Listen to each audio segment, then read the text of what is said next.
All right, our next guest is down at the Shark Tank or west of us, however you want to say it geographically. The man is in the middle of what should be a lot of fun tonight. The Fourth Period on Twitter and thefourthperiod.com is the website. Dave Pagnotta, how you doing, sir? I am warm and sweaty. It's hot out here. I just got inside the rink getting ready for Game 6. A little cooler in the building than it is outside, I'll tell you that. Now, Dave, the breaking news was that your phone was dying. What's the story there? How could that happen before a big game? Lots going on out here in the downtown streets of San Jose. So trying to snap as many pics as I can, and doing the whole Snapchat thing and all that, which drains your battery. But hey, I'm good. I'm in the building. I'm plugged in. I'm wired in. I'm ready to roll. Wow. All right. Now, what's the mood like in the city? Is it kind of resolved to the fate of the Sharks at the hands of the Pens either tonight or Game 7, or is there some optimism after that win in Game 5? No, there's a ton of optimism right now. This city is absolutely bumping. I mean, leading up to a couple days ago, I've been here since Friday. It's been relatively mellow, so I was really wondering what I was going to expect come game day. And since morning, the streets down here near the SAP Center in the downtown core has been absolutely filled with teal.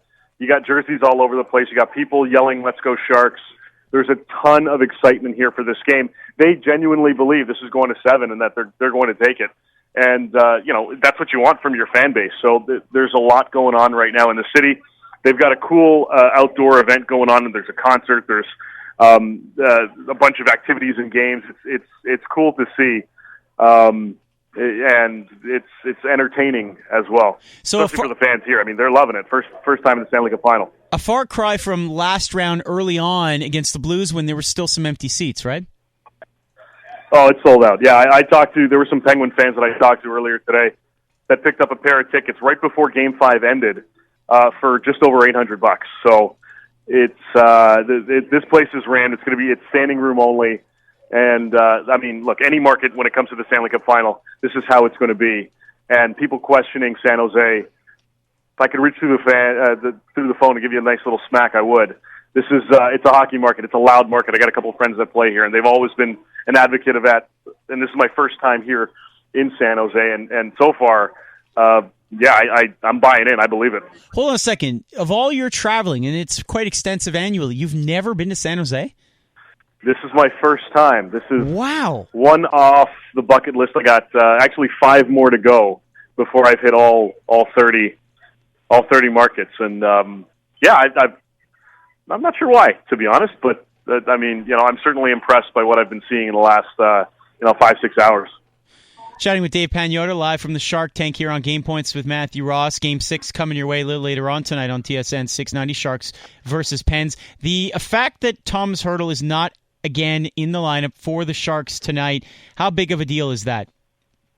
I don't think it's that big of a deal. I mean, the confidence that's been spewing through this group since the playoffs really began. They've been the underdogs since day one, and they've gotten their hits, they've gotten back up, they've battled through it. I don't think, it's not like he's played the entire playoffs, not like he's played this entire series. They've managed to get past that and jump over any of those hurdles, and I think, no pun intended, and I think that it's just, another day at the office for the Sharks today. They've got one goal in mind. Doesn't matter who's playing. Doesn't matter who's on defense, up front, between the pipes. They know the goal at hand, and as cheesy as it may seem to say, everyone's on that same mindset, and everyone knows what the job is, and everyone knows how to get it done. Now it's just a matter of doing it. In terms of the on-ice action tonight, for the Penguins, are they going to change anything, do you think, line-wise or strategy-wise from the last game?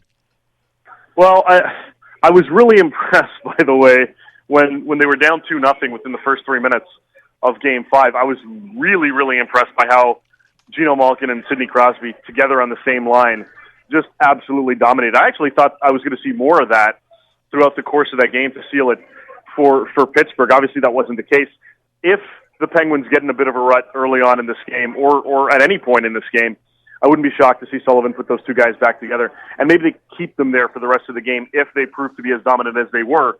In the few minutes that they were put together to kind of score the first goal for Pittsburgh in that game, in Game 5, and then on the power play to regroup and tie things up. If they get into any kind of cloudy situation, I would definitely not be shocked to see that happen.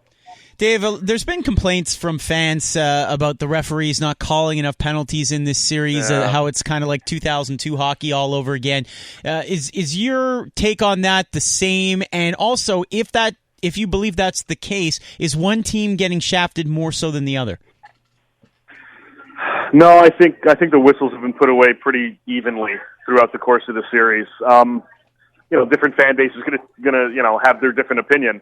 But I think it's been even across the board, and by even I mean I'm referring to how bad the officiating has been across the board. But Dave, how could it be so different from the last round? I mean, the last round you saw a lot of power plays. Oh, I don't know. No, I get it, and I don't understand it. You want to let the guys play. There's no question about that. You don't want to be the guy making a questionable call and causing a certain team to lose or win or whatnot.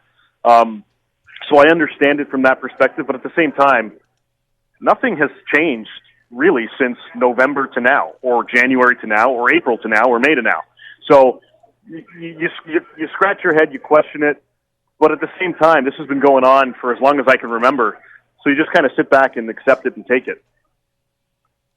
Dave Pagnotta joining us here on Game Points with Matthew Ross, live from San Jose. Just looking at some of the pictures on your At the Fourth Period Twitter timeline, very festive indeed outside the SAP Center, including cops wearing balloon hats. What's the story there? Yeah, they got little balloon hats of sharks going around, and a bunch of the police officers here on bikes are moving. I think I got one picture of one guy. But I found a group of other police officers that are also supporting the same thing. Everybody, I'm telling you, everybody's here supporting the Sharks in town, and you got a few Pens fans, and one's being surrounded by a bunch of Shark fans right now. He seems to be doing okay. I was going to ask you about that. Are you seeing a lot of Pens fans there?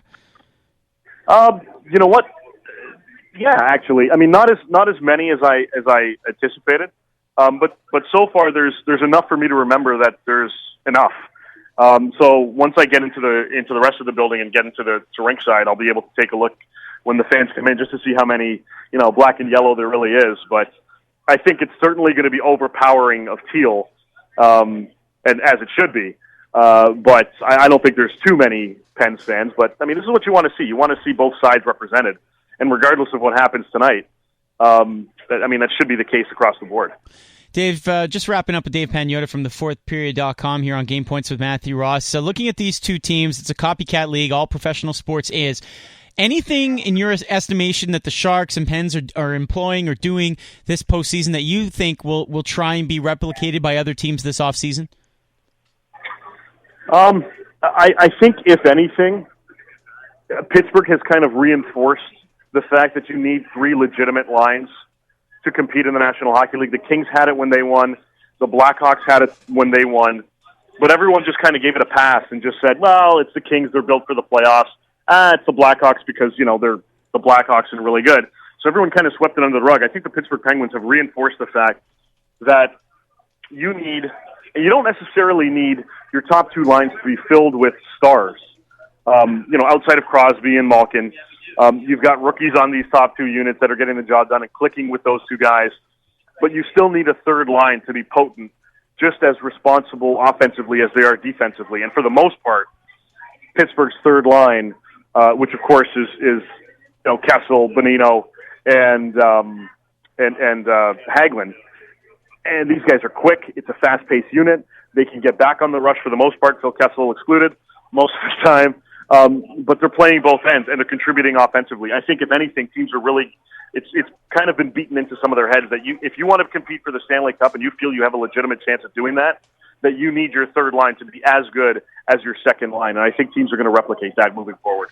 All right, what's your take? Are we going to Game 7? Are we ending it tonight? I'm sticking with my prediction. I got Pittsburgh in 6, and so far all 5 games have gone the way I called it. So, I mean, why mess with a good thing, right? All right, and your Conn Smythe? Phil Kessel. Kessel, wow. Phil Kessel. Who would have thunk it, huh? Look, I love Sidney Crosby, and he's a great dude. I'm just not seeing it in this series. If someone's getting the Conn Smythe Trophy, I think Phil Kessel's number one. I think Murray would be right behind him. Then I would put Sidney Crosby at the 3 spot. Unless it kind of tied with Malkin, to be honest, especially the last couple of games. Gino's really stepped up. But unless we see something absolutely dramatic from either of those two guys, I think this is Phil Kessel's to lose. All right, and what if it does indeed go to Game 7? What if, let's play the what-if game. Does Martin Jones get in that conversation? I think he'd have to be.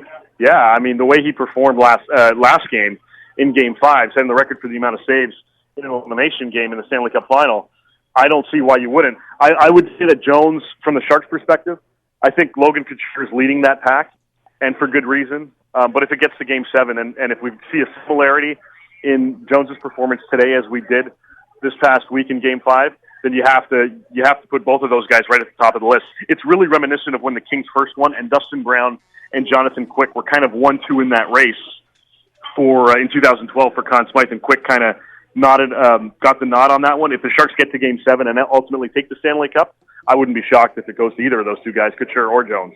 Dave, enjoy the game, wear a lot of sunscreen, and we'll talk to you on the other side of the country, I guess, at some point. Thank you so much for checking in. Really appreciate it. Sounds good. Anytime, man.